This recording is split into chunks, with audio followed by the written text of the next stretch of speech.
mayam taram nokchari kuirabgi tungda video amakha ngasi upload tawjage ngasi video si matang si ekhoina Ayushman health card haibadi PMJAY gi health card asi mato karamna eligible oibage haibadu karam yengani haibadu isa na thidokpiyu adongi mobile dagi oirasu Chrome browser ado hangtokpiraga sida search tawbiyu sigi link se description hapcharamge shmanipur.mn.gov.in sida changbiyu aduga dom health card haksel card pai bagi SECC list ta chanba chandaba haibadu yengbiyu sigi PMJAY eligible beneficiary list se changbiro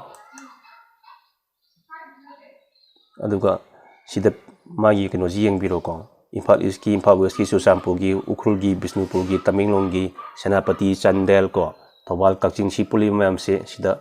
Imphal West ki yenge hajo sumaina tawbiraga download tawbiro ko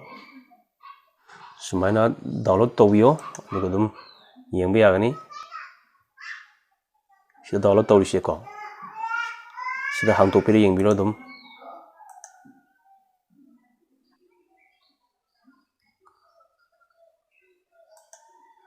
Sumana dum yengba yabani ko Excel format ta control app nambiro aduga search tawbiri yengbiyu ko sumana search minga dum search taruga yengba yabani sini sumaina yengadabani ko ai si close tawsanjarage aduga sumaina matang Imphal to Chusampur sumaina lei mem se lo yengbiro aduga home changaga kari lei habdum yengsi magi eligibility ko adagi hospitalization state employee hospital ko outside state employee hospital loini check toba yabani Bisnupur ki district hospital Sandel gi hospital ko Chusampur gi lele Imphal East ki loina yare sida Jawaharlal Nehru Institute of Medical Sciences Imphal West ki RIMS lere ko Sijal lere ade Maipakpi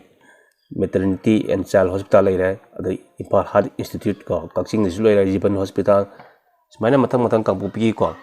man lo yengba yabani Senapati gi lere Tamenglong lere ko Tinglopal lere sumaina lo yengba yabani sise mayamda